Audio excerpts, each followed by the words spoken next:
Hello दोस्तों, स्वागत है आपका मेरे YouTube channel let's study with Poonam में, जिसमें हम जीके जीएस से रिलेटेड टॉपिक के बारे में चर्चा करते हैं।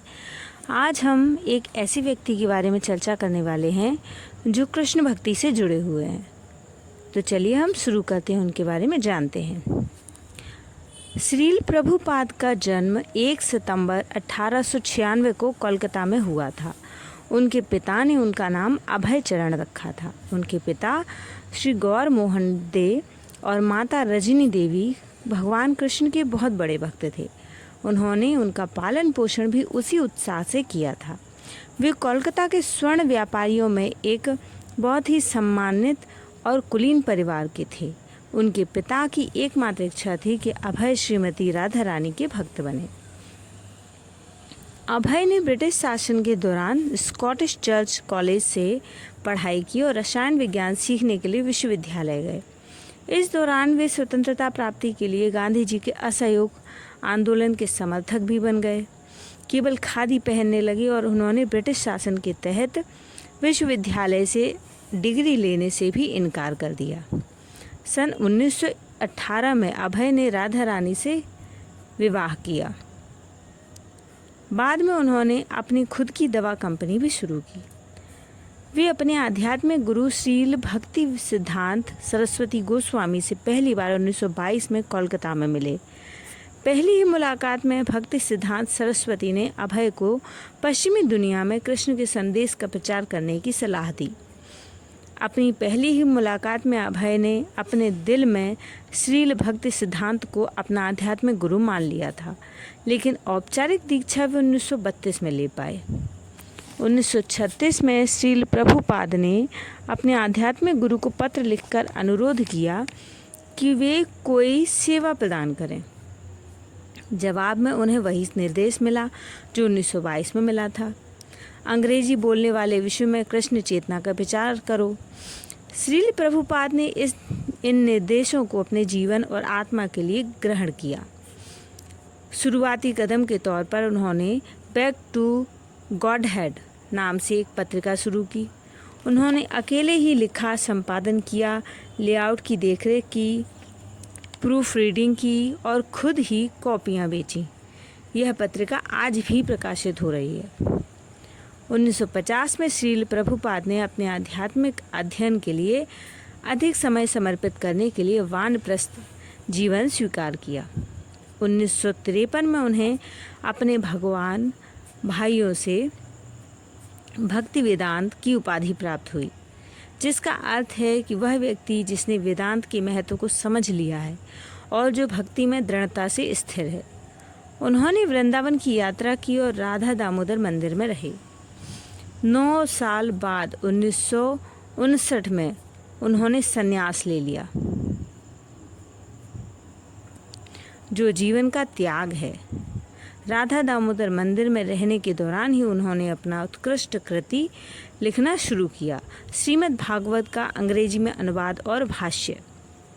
उन्होंने easy journey to other planet भी लिखी। कुछ ही सालों के अंतराल में उन्होंने श्रीमद् भागवतम के पहले सर्ग के लिए अंग्रेजी अनुवाद और भाष्य के 3 खंड लिखे। इन सभी वर्षों में वे पश्चिमी दुनिया में प्रचार करने के अपने आध्यात्मिक गुरु के आदेश पर लगातार विचार करते रहे। उन्होंने कृष्ण चेतना का संदेश अमेरिका तक पहुंचाने में शुरुआत करने का फैसला किया। 1965 में 69 वर्ष की आयु में वे जलदूत नामक मालवाहक जहाज से न्यूयॉर्क पहुंचे। यात्रा के दौरान उन्हें 2 बार दिल का दौरा पड़ा। वे लगभग पैसे से वंचित थे।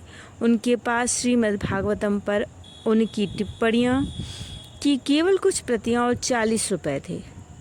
मुश्किल भरे 6 महीनों के बाद उनके कुछ अनुयायियों ने मैनहट्टन में एक स्टोर फ्रंट और अपार्टमेंट किराए पर लिया, जहाँ वे नियमित रूप से व्याख्यान देते थे, कीर्तन करते थे, प्रसाद वितरित करते थे।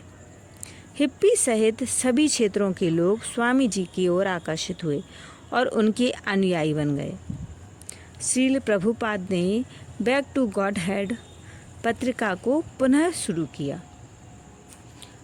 अब जानते हैं इस्कॉन की स्थापना के बारे में। जुलाई 1966 में श्रील प्रभुपाद ने न्यूयॉर्क में international society for Krishna consciousness यानी इस्कॉन की स्थापना की। इनका उद्देश्य इस सोसाइटी का उपयोग करके पूरी दुनिया में कृष्ण चेतना का प्रचार करना था। 1967 में उन्होंने सैन फ्रांसिस्को का दौरा किया, वहाँ एक इस्कॉन सोसाइटी की स्थापना शुरू की। फिर उन्होंने अपने शिष्यों को चैतन्य महाप्रभु के संदेश को फैलाने और मॉन्ट्रियल, बॉस्टन, लंदन, बर्लिन, उत्तरी अमेरिका, भारत और यूरोप के अन्य शहरों के नए केंद्रों को खोलने की दुनिया भर में भेजा।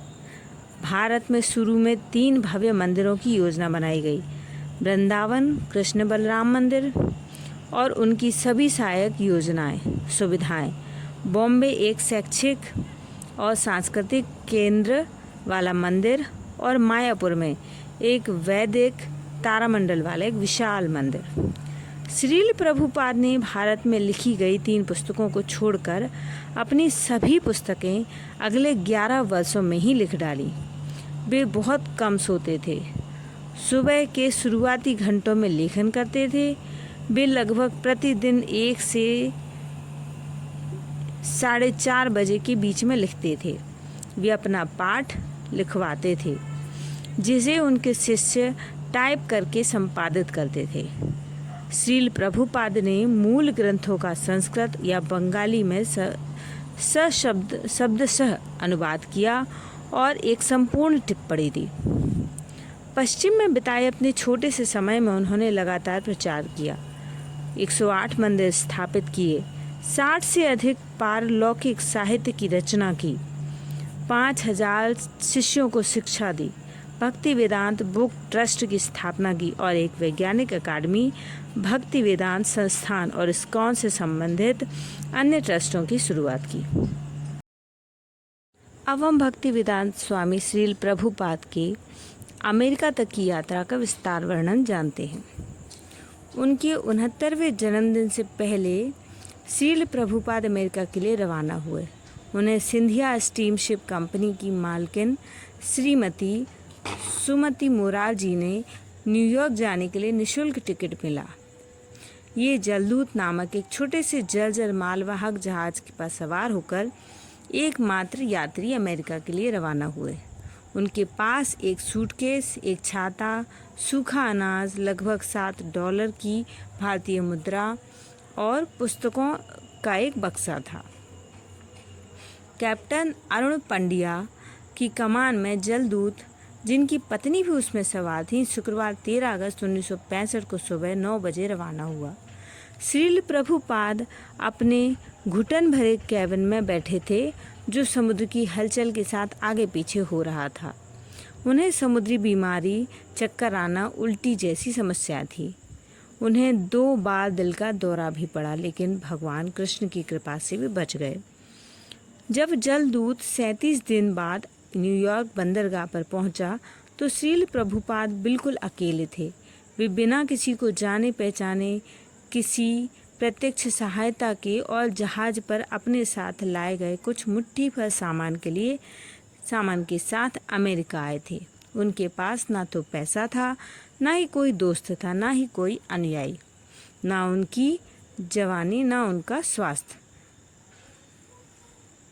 इस स्थिति में स्पष्ट विचार कि वेदों के आध्यात्मिक ज्ञान को पूरी पश्चिमी समाज तक पहुंचाने के अपने दूरगामी उद्देश्य को पूरा करने वे आए हैं। कई वर्षों बाद एक शिष्य को एक डायरी मिली, जो श्रील प्रभुपाद ने स्टीमशिप जलदूत में भारत की यात्रा के दौरान लिखी थी। यह डायरी ई-बुक के रूप में उपलब्ध है, जलदूत डायरी के नाम से। इसके अंदर बंगाली में हस्तलिखित एक कविता भी है, जिसे श्रील प्रभुपाद ने जहाज की बोस्टन बंदरगाह पर पहुंचने के तुरंत बाद जहाज पर लिखी थी। यह कविता श्रील प्रभुपाद की पश्चिमी सभ्यता के बारे में पहली धारणा को खूबसूरती से दर्शाती है। अमेरिका की चेतना को बदलने के उनके दिल से निकले दृढ़ संकल्प को प्रकट करती है। श्रील प्रभुपाद ने भगवान श्री कृष्ण और उनके आध्यात्मिक गुरु के विशेष निर्देश में अपनी विनम्र आस्था व्यक्त की, जिन्होंने उन्हें अंग्रेजी भाषा के विश्व में भगवान कृष्ण भक्ता भावनामृत की शिक्षाओं का प्रसार करने का निर्देश दिया था। मेरे प्यारे भगवान श्री कृष्ण, मैं उन्हें कृष्ण चेतना का यह संदेश कैसे समझाऊंगा। मैं बहुत ही बदकिस्मत, अयोग्य और सबसे अधिक पतित हूँ, इसलिए मैं आपका आशीर्वाद चाहता हूँ ताकि मैं उन्हें समझा सकूँ, क्योंकि मैं अपने आप ऐसा करने में असमर्थ हूँ। मुझे यकीन है कि जब यह दिव्य संदेश उनके दिलों में प्रवेश करेगा तो वे निश्चित रूप से प्रसन्न महसूस करेंगे। तो इस वीडियो में हमने दोस्तों भगवान श्री कृष्ण के अनन्य भक्त प्रभुपाद के बारे में जानने का प्रयास किया है। यदि हमारा वीडियो आपको पसंद आए तो हमारे चैनल को लाइक, शेयर और सब्सक्राइब जरूर करें। धन्यवाद दोस्तों।